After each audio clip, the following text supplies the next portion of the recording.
ผู้บ่าวนี่หลักๆสาวนางมักผู้บ่าวทางใดทางใดก็ได้เนาะทางใดก็ได้คือกันเอายานว่าบางเถื่อทางสาวนางผู้เป็นผู้เจ้าผู้งามต้องเน้นเอาผู้บ่าวทางนั่นทางนี้แบบนี้ค่ะนะแล้วแต่ทางใดสิสนใจกะเข้ามาโอ้ของเฮาบ่สามารถสิไปแยกออกมาได้เนาะว่าต้องเน้นผู้บ่าวทางใดถ้าว่าร่วมกันแล้วนิสัยเข้ากันคุยกันถึกคอแล้วก็คือว่ากับทักทายสบายดีและสวัสดีเด้อ FC อยากแพงกันเบิดเจ้าขู่ทุกคนเนาะบ่ว่าจะเป็นภายในหรือต่างประเทศก็ยินดีต้อนรับเข้าสู่ซองสาวเหมยบ้านปลายกันแล้วเนาะมื้อนี้สาวเหมยก็ได้เดินทางมาหาทางผู้สาวโสดหน้าใหม่ก็ว่าแม่นเนาะซึ่งทางสาวเหมยนี่บ่เคยถ่ายทำทางผู้สาวโสดประจักเถื่อเนาะมื้อนี้มีโอกาสก็เลยได้มาสัมภาษณ์ทางผู้สาวโสดเพิ่นเนาะแต่ว่าตอนนี้ก็มาฮอดผู้สาวโสดเพิ่นเป็นทีเรียบร้อยแล้วเนาะหลายคู่หลายคนน่ะสิคุ้นเคยกับผู้สาวโสดคนนี้เนาะแต่ว่าทางเสมอนี่ได้มาถ่ายทำเพิ่นเป็นครั้งแรกก็ว่าแม่นเนาะจึงได้ทางเสมอเองก็สิได้เข้าไปหาทางผู้สาวโสดเพิ่นก่อนเด้อเนาะมามื้อนี้ก็คือว่าฝนตกก็ว่าแม่นลมก็ว่าแม่นว่าซั่นๆเนาะจึงได้ทางเสมอเองก็สิบ่เว้าลายแย่ห่างเนาะก็สิพาหนุ่มๆเข้าไปหาทางผู้สาวโสดกันเด้อนะเดี๋ยวเปิดภาพมากับมาพบมาพอกับผู้สาวโสดเนาะทางเสมอดีมาเป็นครั้งแรกว่าซั่นซะ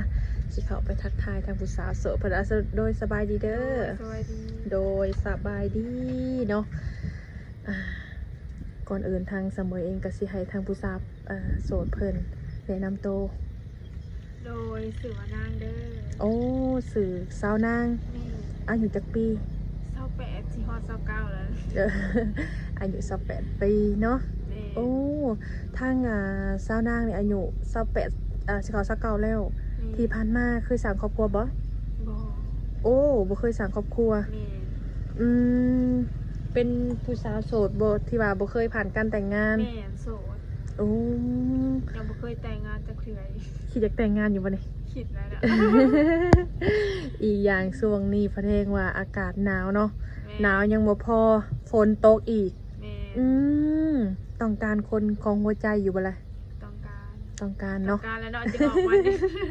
ก็คือสิต้องการเนาะจังสิออกมาเปิดใจในมื้อนี้เนาะ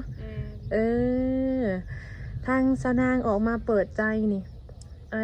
ได้จำกัดอายุของผู้บ่าวอยู่บ่ก็สิว่าจำกัดกะคันว่า90ขึ้นเมื่อกันขอจำกัดแล้วก็ว่าลงมาเนี่ยโอเคเลยลงมานี่คิดว่ารับได้เท่าใดอายุเพิ่นค่ะว่า80ลงมาเนาะ80ลงมาซะเนาะว่าแล้วก็ไปมาหาสู่ได้เนาะ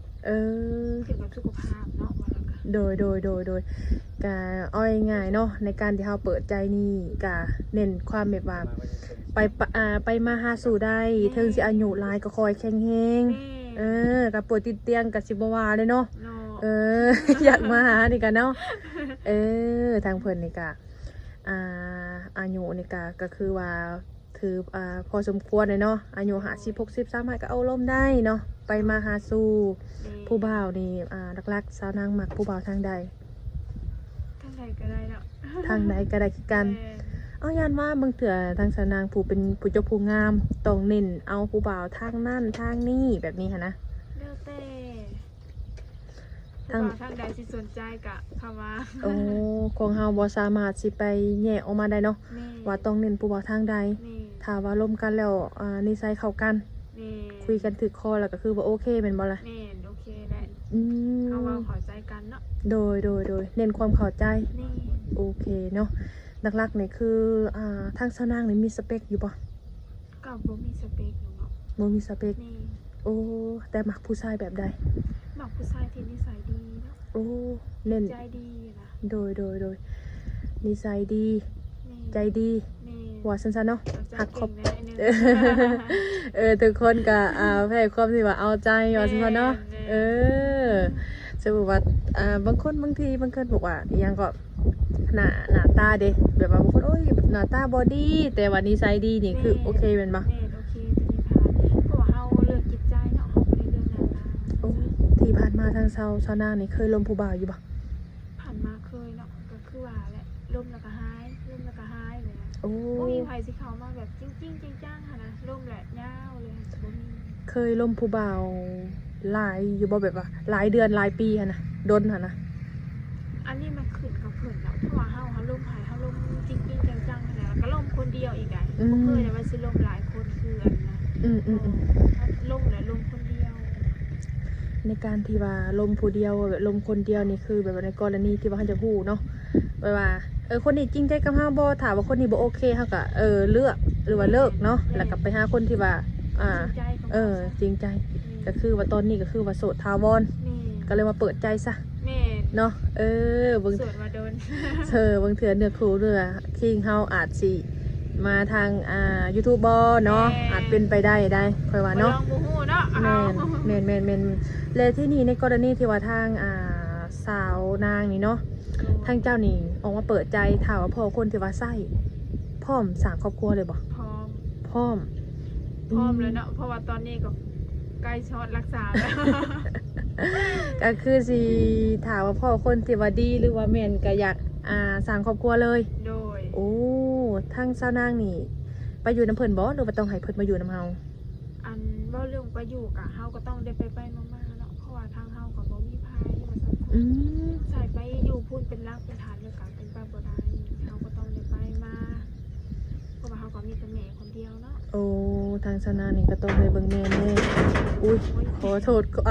FC เด้อเนาะสังกะสีเถียงนาหน่อย อยากไปอยู่ แต่ว่าทางหาก็ได้สูญเสียพ่อไปเนาะโอ้ก็เลยสาวนางก็ต้องได้เบิ่งแม่ปัจจุบันนี่สาวนางเฮ็ดเวียกหยังซะว่าบ่ได้เฮ็ดซะเนาะมีแต่ขายเลขโอ้หลักๆเลยก็คือขายเลขโอ้ได้หลายบ่แต่ละมื้อนี่ก็บ่หลายมื้อใดมีเลขลาวเฮาก็พอได้ขายแน่เบิ่นมื้อได้เปอร์เซ็นต์เนาะคันว่าพื้นเปอร์เซ็นต์นะก็พอได้ซื้อเนาะแม่กันขายเพื่อสิได้เนาะแสนต่อ 9,000 มันก็ต้องได้หลายล้านจังสิได้ฮอดแสนแม่นบ่ล่ะเป็นล้านไว้แล้ว4-5 ล้านบางเทื่อติ เคยได้หลายอยู่บ่ขายเลขนี่สูงสุดก็ประมาณ2 ล้านไปได้ขายสุดก็หาก็คือว่าเนาะก็คือว่าเฮาบ่ฮู้ว่าสิแนวเฮ็ดอีหยังอันนี้มันเป็นงานอิสระของเฮาเนาะขายเลขกินเปอร์เซ็นต์นะเพิ่นแม่นบ่ง่ายหาเงินให้คนอื่นเลยแม่นตอนที่ว่านับเงินนี่โอ้ยเต็มมือเต็มกำเต็มพอไหลเปอร์เซ็นต์ออกมาแล้วคือได้ซำนี้แบบสิหั่นน่ะเนาะแตกต่างหยังเลยกับเขาเอามาเทียบใส่กันแม่นนั่นแหละมันก็คือนั่นแหละแต่ว่าคือทางสาวนางเองนี่เคยไปไทยอยู่บ่บ่เคยโอ้บ่เคยไปโอ้คิดอยากไปอยู่บ่ก็คิดอยากไปเลยคันว่ามีโอกาสอยากไปลิ้นไปเที่ยวเนาะอยากไปเห็นประเทศเพิ่นนะมันเป็นจังได๋โอ้แม่นเนาะก็คือว่าแหละบางเทื่อในการที่เฮาบางเทื่อเฮาบ่เคยไปเฮาก็อยากไปสิ่งที่ว่าเฮาบ่เคยไปว่าซั่นๆเนาะแต่ว่าบางเทื่อมีบังเอิญซะมีทางหนุ่มๆทางฝั่งไทยเพิ่นเห็นโอ้ยสาวนางเนาะเพิ่นอยากมาลิ้นมาเที่ยวอยากเอาเพิ่นไปลิ้นเด้อยู่แถวไทยนี่ทางเจ้าก็สิไปได้บ่ล่ะอันนี้ก็ได้เนาะ เพราะว่าใจก็อยากไปอยู่แล้วแม่นบ่เนาะก็ยังเห็นอยู่อ่ะเป็นจังได๋งามบ่ไปแล้วสิบ่อยากมาคือสิวันเนี่ยเนาะคันได้ครั้งหนึ่งในชีวิตเนาะเฮาก็อยากไปเที่ยวแล้วเนาะแม่นคือว่าไว้เนาะบางเทื่อเฮาเมื่อนะกับการที่ว่าหาเงินหาคำแล้วเนาะบางทีเฮาอาจจะอยากมีโอกาสได้ไปลิ้นไปเยี่ยมยามบ้านเพิ่นเนาะบางครั้งเฮาก็ท้อเนาะหาเงินบางเทื่อเฮาหายากก็คือว่าแหละขายเลขเพื่อสิได้นั่งท่าคนมาซื้อแม่นบางทีบางมื้อก็บ่ได้ขายเฮาก็คิดไหลจะบ่สิคุ้มอยู่บ่ตัวเองค่ะคือเจ้าเนี่ยก็อยากมีอาชีพการงานก็อยากไปเฮ็ดเวียกเฮ็ดงานอยู่บ่แม่นก็อยากไปอยู่เนาะแต่ว่าก็คือบ่มีคนอยู่นำแม่เพิ่นแหละการเฮาไปเฮ็ดเวียกเฮาก็ต้องฮอดเวลาเลิกเนาะมันก็ค่อนข้างยากแน่ว่าซั่นๆเนาะก็คือทางชาวนางออกมาเปิดใจนี่ทางเจ้านี่เนาะแบบว่าผู้บ่าวนี่เนาะมักผู้บ่าวในอาชีพหยังแบบนี้นะมักผู้บ่าวในอาชีพหยังอาชีพหยังก็แล้วแต่เนาะขอแต่เฮาเว้าเข้าใจกันคุยกันช่วยกันได้ทุกเรื่องสิเป็นอาชีพหยังก็แล้วแต่ขอแต่ร่วมกันและเข้าใจกันเนาะบางทีเฮาสิมาโอ้จำกัดบ่ต้องไปเอาอาชีพนี้อาชีพนั่นแบบนี้นะเฮาก็จำกัดบ่ได้แล้วเนาะบางทีเนื้อคู่เฮาอาชีพกรรมกรเด้อเฮ็ดนั่นนี่เด้อเฮาก็จำกัดบ่ได้เฮามักเขาเนาะบางเทื่อเนาะแบบนี้ก็คือสมมุติว่าคือทางสาวนางเนาะปกลงปลงใจหรือว่าคุยกันกับผู้บ่าวเพิ่นแล้ว แล้วทั้งเจ้าดิคิดอยากสิมีลูกอยู่บ่อะ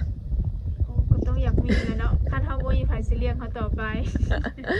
ทุกคนก็ต้องอยากได้แม่นบ่ แม่ ล่ะ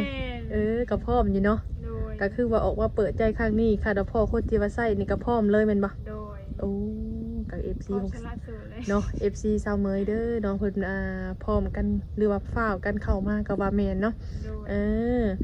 บัดนี้ทางเซานางนี่ลิ้นยังเป็นพิเศษแบบหลักๆเลย ลิ้นเฟซลิ้นไลน์ โอ้ลิ้นเฟซลิ้นไลน์สะดวกแจกทั้งสองบ่ โดย โอเค เดี๋ยวทางเสมอเองก็สิได้เอาเฟซหรือว่าไลน์เอาไว้แจกนมๆเพิ่นเนาะ กินข้าวเช้าแล้วบ่มื้อนี้ โดยกินแล้ว กินกับหยังเด้ผู้จบผู้งาม บ่ได้ เนี่ย หากินไข่ เป็นหยังคือบ่กินของนั่นแท้เป็นน้ำหมักกินบ่หรือว่าแนวใด แต่ละมื้อทุกเช้าต้องกินไข่นะ บำรุงไข่ แม่ เพื่อหาเผ่าพันธุ์ได้ ลูก โอ้ย ก่อน เนาะก็มีส่วนก็คือว่าเนาะเฮากินไข่ได้ก็ถือว่าดีเด้เพราะมันมี มีประโยชน์มีโปรตีนสูง แม่นก็ถือว่าดีว่าซั่นๆเนาะโอ้ยแล้วในแบบว่าทางชะนางนี่เคยไปลินไปเที่ยวบ่แบบว่ากังแบบไปลินกินเหล้ากินเบียร์บ่มักไปลินตามหาดนี่นะ สลายแบบนี้บ่ได้สุไปได้ เออ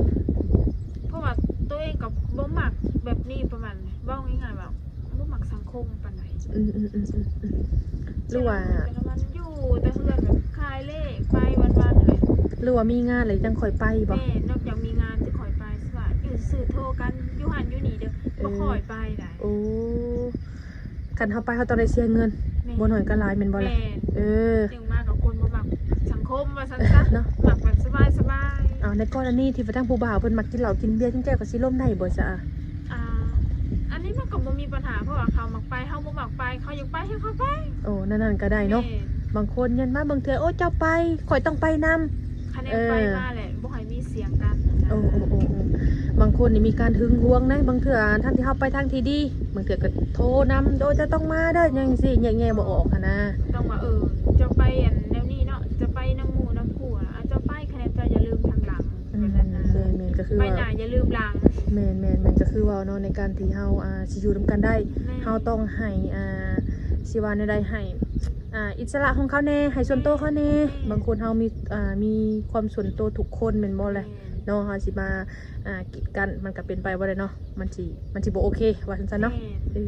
อ โด โด ย ย ใครคิดเห็นเฮาเนาะเขาก็อยู่เพื่อน แม่นคันผู้ไปก็สิไปเลยก็เป็นไปบ่ได้แม่นบ่แหละก็คือว่าทางเจ้านี่ก็บ่ได้จำกัดบ่ได้บริติในข้อนี้เนาะก็คือว่าโอเคแม่นบ่แหละโอ้ก็คือว่าโอเคแบบคือท่านผู้ว่าบางเทื่อเพิ่นหมักสูบยาแบบนี้ค่ะนะทางเจ้าก็โอเคอยู่บ่ โอเคสูบยาเขาบ่ได้ว่าเนาะสูบยาเพราะเขาก็ห้ามทุนบ่ทัน บางคนนี่ก็บอกว่าจำกัดเด้อในการสิสูบยาค่อยได้กินมันแล้วบ่โอเคแบบนี้ค่ะนะ ฮู้อยู่ว่าได้กินบ่โอเคเฮาอย่างนี้ซะ โอเคเนาะ แม่น มันก็มีทางการหลีกเลี่ยงอยู่เนาะ แม่น แต่ว่าสูบพอโอเคได้การสูบเกินนี่ก็บ่ไหวคือกันได้แม่นบ่ล่ะบางเทื่อนี่ตอน กอกต่อก็บ่ไหว แม่นบางเทื่อฮู้จักกันแรกๆนี่ก็คือสิโอเคข่อยอนุโลมเจ้าพอฮู้จักกันโดนๆแล้วโอ้โกยเนาะจนเอาจนบ่ไหว